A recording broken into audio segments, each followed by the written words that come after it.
All right, so today we're diving into the world of high finance and political drama. We're going to be looking at the impact of Brexit, specifically on the financial world. It's a great topic. Yeah, and to guide us, we've got this paper called Brexit and the Battle for Financial Services. By Howarth and Quaglia. Exactly. Now, before we get into the nitty-gritty of the paper itself, can you just set the scene for us? Sure. How important are financial services for both the UK and the EU? We're talking pre-Brexit here, of course. Well, the UK is actually the world's largest exporter of financial services. Really? Wow, I did not know that. Okay, so they had a lot at stake then. And about a third of all those financial services exports, they went straight to the EU. So you can imagine. That's a lot of business going back and forth. Yeah, Brexit really threw that whole system into question. So was there a lot of, concern right from the start about what this was going to mean for the UK's financial sector? Oh, absolutely. Yeah. There was massive uncertainty. A lot of people were wondering, would this lead to a complete upheaval, or would they find some way to keep things relatively stable? Okay, so the million-dollar question, right? Yeah, exactly. Did the UK think that they could maybe strike some kind of special deal with the EU that would essentially allow them to protect their financial industry? Well, initially, the UK's financial industry, they really wanted to stay in the EU's single market. Okay, so keep that free movement of services and all that good stuff going. Exactly. But as the paper points out, that was always going to be a very, very difficult thing to achieve politically. Right, because the single market also means free movement of people. Exactly. And that was one of the biggest sticking points for a lot of Brexit supporters. So right from the start, you've got this tension between what makes economic sense and what's politically feasible. Yeah, and that tension runs through this whole story. Now, were there any specific parts of the UK's financial sector that were particularly worried about Brexit? Or was it kind of like everyone is equally concerned? That's a good question. And the paper actually highlights some interesting differences. Okay, I like where this is going. So, for example, the big UK banks, they were actually relatively quiet. Oh, really? Yeah. But the US banks that had operations based in London, they were much more vocal about their concerns. That's so interesting. Okay, so why were the US banks so worried? Well, for a lot of US banks, London was their main hub for doing business across the entire EU. Oh, so it was their gateway into Europe. Exactly.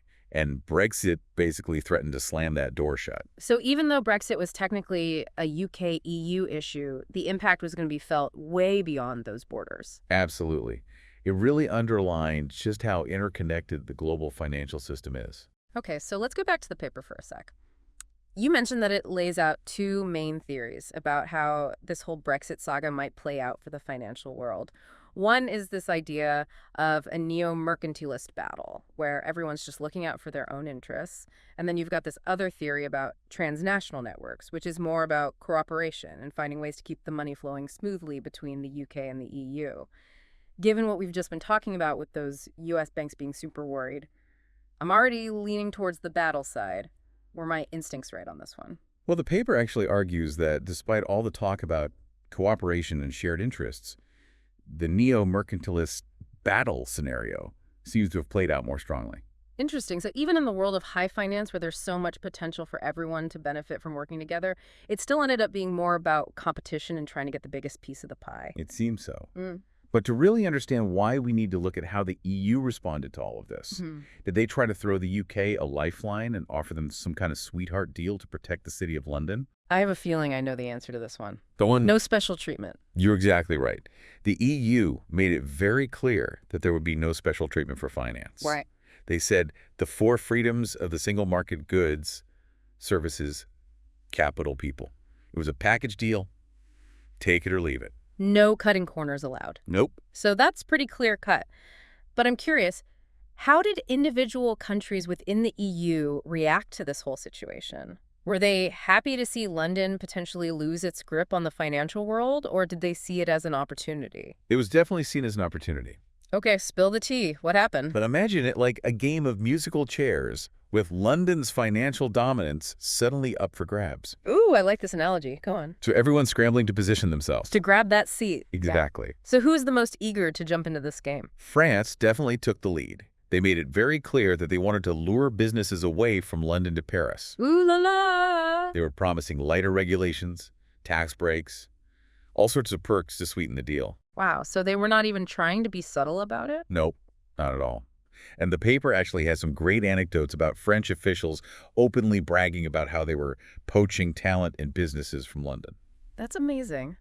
So France was basically saying, come on over, the water's fine. We've got croissants and fewer rules. Pretty much. So what about Germany? Were they playing the same game? Germany was also in the game, but they were playing it a bit more cautiously, more strategically. Okay. So what was their approach? Well, they acknowledged the importance of London's financial hub, Right. but they also insisted that if the UK wanted to access the EU market, they had to play by EU rules.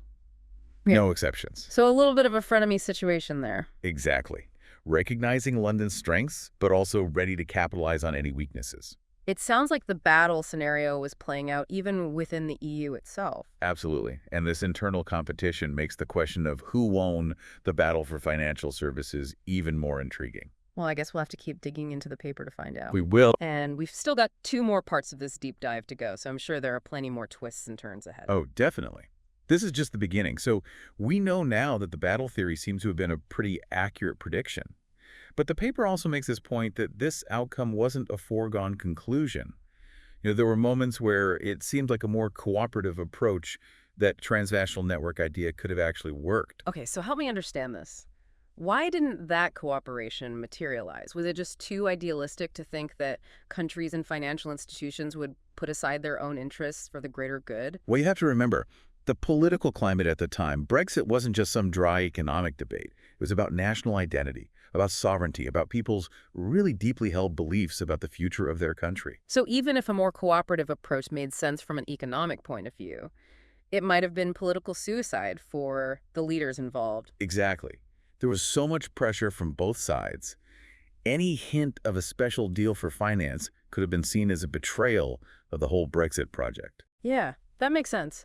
But wasn't there also this idea that the financial industry itself would kind of push for a more integrated approach? I mean, these firms operate across borders, so wouldn't they want to keep things as seamless as possible? Yes, that was the thinking behind the transnational network theory.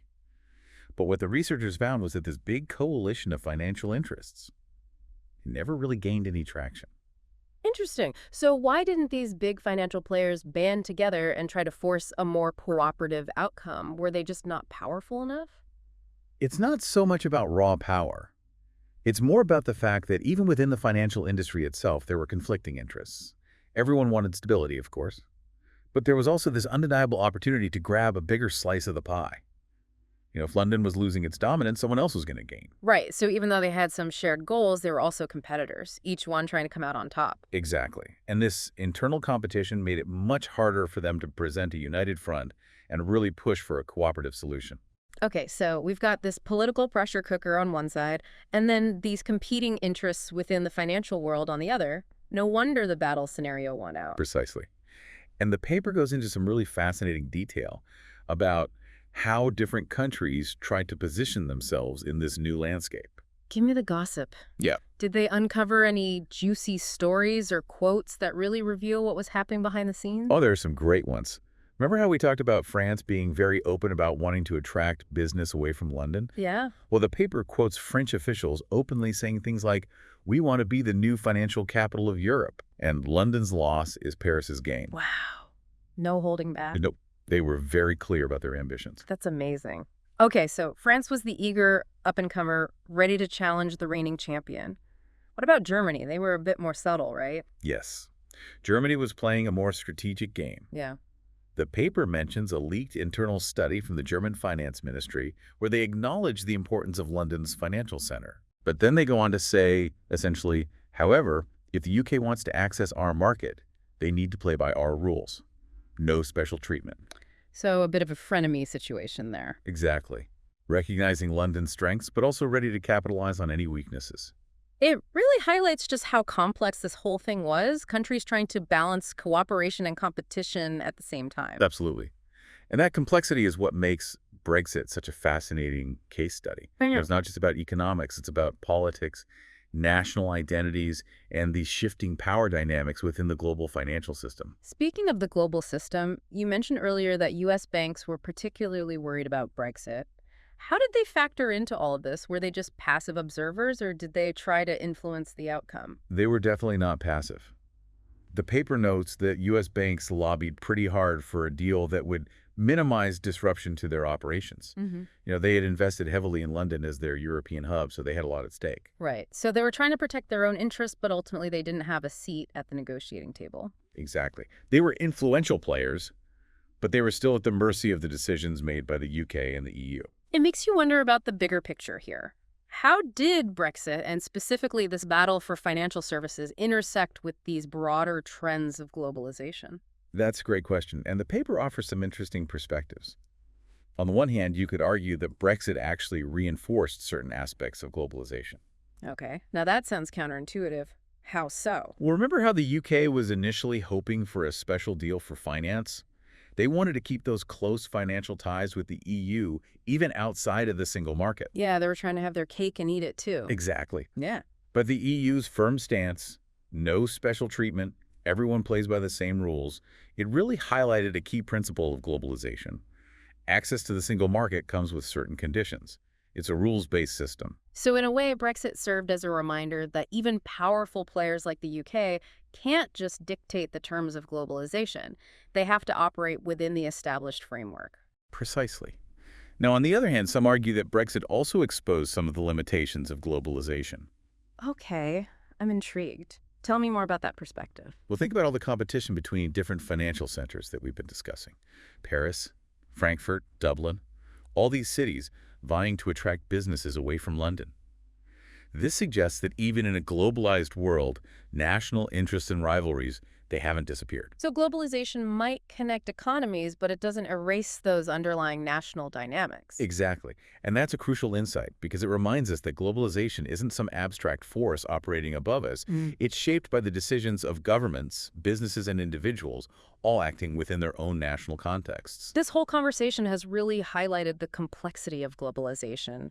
It's not just about free trade and open borders, it's about power competition and this constant push and pull between national interests and global forces. Absolutely. Yeah. And understanding those dynamics is crucial for anyone trying to navigate the modern world. Yeah. Whether you're a business leader, a policymaker, or just someone trying to make sense of the headlines. Okay, so let's bring it back to the battle for financial services. Now that the dust has settled a bit, have we seen a clear shift in the financial landscape? Are there any clear winners or losers? It's still early days, but there are some interesting trends emerging. One thing we've seen is a dispersal of financial activity. It's not just about London anymore. Other European cities like Paris, Frankfurt, Dublin, Amsterdam, they've all gained a foothold. So a bit more diversification in the European financial system. Exactly. Yeah. And this could actually lead to greater resilience in the long run.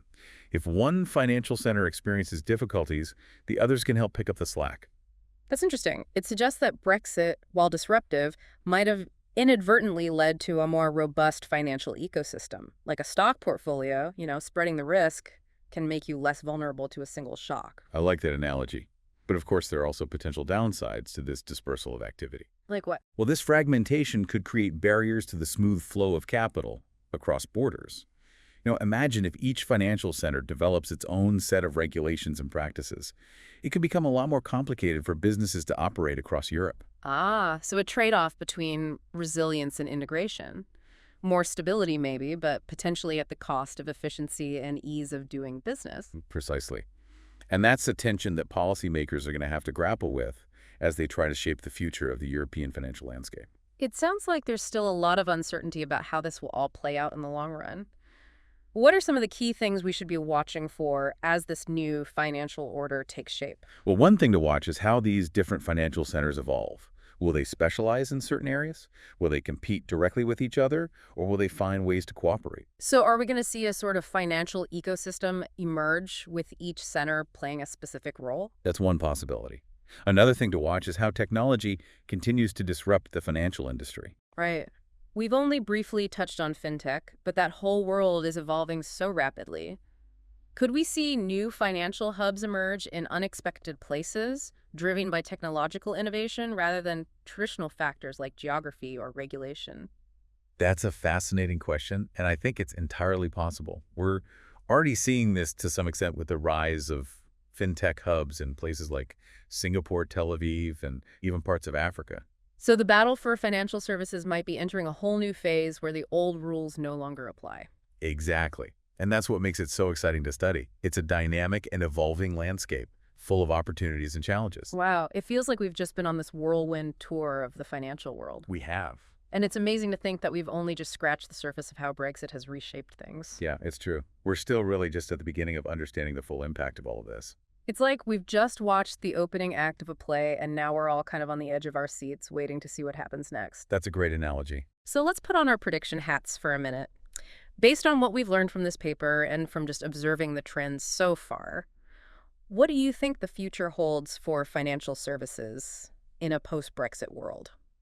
Well, if I had to make a prediction, I'd say we're going to see even more diversification and specialization within the European financial landscape. Okay, so walk me through this. What do you mean? Well, imagine it like a garden, right? Different plants thrive in different conditions. Okay. So some financial centers, they might become real hubs for specific types of transactions or services, Okay. attracting businesses that are looking for that particular expertise. So instead of having one dominant financial capital, we might see a network of interconnected hubs, each with its own strengths. Exactly. And this could be a good thing, you know? Okay, how so? Well, it could create a more resilient and adaptable system. If one hub runs into trouble, the others can potentially step in and pick up the slack. That makes sense. But wouldn't this specialization also create more complexity? Wouldn't it be harder for businesses to navigate a system with so many different hubs and regulations? Yeah, that's a valid point. Yeah. And it's something that policymakers and regulators are going to have to think carefully about. Right. They need to find ways to encourage cooperation and harmonization, Hmm. even as these hubs develop their own unique characteristics. So finding that balance between specialization and integration is going to be really crucial. Exactly. And it's not just about Europe either. Okay, what do you mean? Well, the ripple effects of Brexit are being felt globally. Right. Remember those U.S. banks we talked about? The ones that were so worried about losing access to the EU market? Yeah. Well, they're now looking for alternative hubs. Makes sense. And this is creating opportunities for other regions to step up. So could we potentially see the rise of new financial powerhouses, maybe in Asia or even Africa, challenging the traditional dominance of places like London and New York? I think it's definitely possible. We're already seeing some really interesting things happening in places like Singapore, Hong Kong, Bangalore. These hubs are attracting investment, talent, innovation, and they're starting to shake things up. It's amazing to think how dynamic and unpredictable the financial world really is. It is, and the only constant is change. That's a great point. And something we all need to keep in mind, right? Whether we're investors, business leaders, or just everyday people trying to manage our finances. Absolutely. The rules of the game are constantly changing, and the key to success is to stay adaptable, stay informed, and be open to new possibilities. It's like we need to become financial explorers, constantly charting new territories and adapting to the changing currents. I like that. And it's not just about keeping up with the latest trends either. It's about understanding the underlying forces that are shaping the financial world. Things like technological innovation, demographic, shifts, geopolitical events, and this ever-evolving relationship between national interests and global forces. So this deep dive into Brexit and the battle for financial services has really been a journey into the heart of globalization itself. It really has. And it's a journey that's far from over. The story of how Brexit will ultimately reshape the financial world. It's still being written. That's a great note to end on. So listeners, as we navigate this complex and ever-changing financial landscape, remember to stay curious, stay informed, and stay adaptable. Who knows, maybe one of you will be the next financial pioneer charting a new course in this exciting and unpredictable world. Thanks for joining us on this deep dive, and we'll see you next time.